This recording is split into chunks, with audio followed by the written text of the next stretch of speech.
Chapter 21. So Calpurnia comes up the middle aisle and she's got a note for Atticus, and he reads it and he's like, Judge, I need some time. My kids are missing. Nobody's seen them since lunch, whatever. I don't know where they are. And he's like buttoning up his briefcase and everything. And Mr. Underwood, the newspaper guy, says, Well, I know where they are. And he consults his notes and he's like, They've been up there in the colored balcony since, and he gives the time and everything.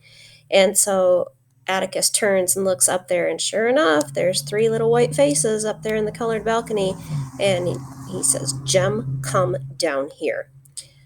Another moment where, as a parent, it's so embarrassing, and especially when you are trying to be in your professional role and here are your children misbehaving, drawing attention, whatever the case may be.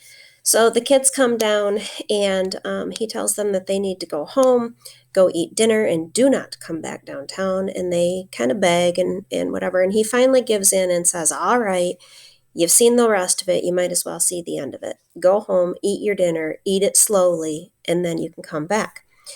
Jem is positive that they're going to win. He's like, oh, but it's only going to take them 5 minutes and they're going to go out and come back and say that he's innocent. Like, there's no doubt in his mind that they're not going to win this case, that the jury's not going to come back and say innocent. And Atticus says, we'll see. So kids go home. As they're walking home, Calpurnia just reams them out. I mean, she is just yelling at them up one side and down the other.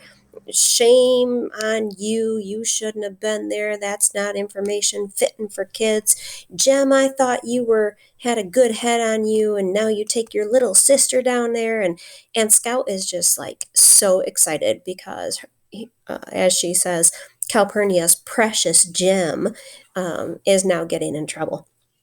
So they go home, they eat dinner. Aunt Alexandra, of course, is appalled that they have been down there.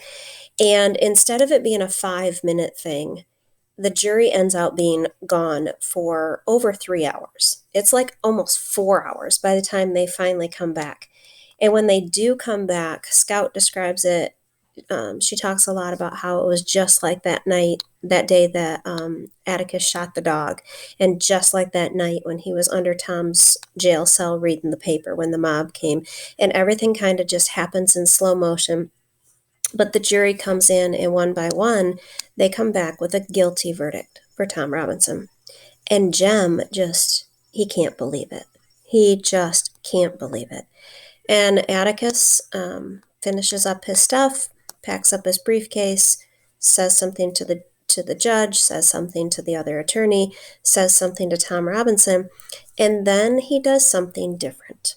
And any time that you are reading and it says that a character does something different than normal, that should be one of those red flag ding ding ding moments of something's going on, something's going on. And the thing that's different is Atticus usually leaves by the side door, like back by the judge's chambers, goes out the side door and goes out from the courthouse that way. Today, he turns around and he walks straight down the center aisle, in between all the white people, to leave. And Scout says, he must have wanted to go home the short way, because that's not how he normally does it. So my question to you is, why? Why does he go down the center aisle? Is it because he wanted the short way to get home? That doesn't sound like Atticus to me. I would put to you that Atticus turns around and goes down the center aisle of right in between all the white people, holding his head high, looking them in the eye as he walks out that courthouse to show them that he's not ashamed of the job that he just did. He's not ashamed of the fact that he stood up for a black man. He's not ashamed that he took a black man's side over a white man's and woman's side. He looks them in the eye as he walks out of that courthouse. He is not ashamed. And then Reverend Sykes says, Scout, stand up, your father's passing. And she stands up because the rest of the balcony, all of the African American people up there in the balcony, they have all stood as Atticus is walking out. And the reason that they stand is to show him respect.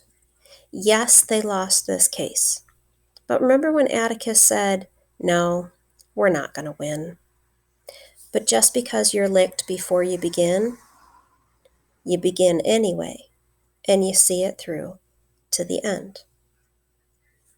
The black people in the balcony are so full of respect for Atticus Finch because he took on this case and he actually worked it and he saw it through no matter what, all the way to the end. And they are so thankful to him for what he has done. And so they stand up out of respect. Your key word for chapter 21 is guilty. Send me an email when you have them all.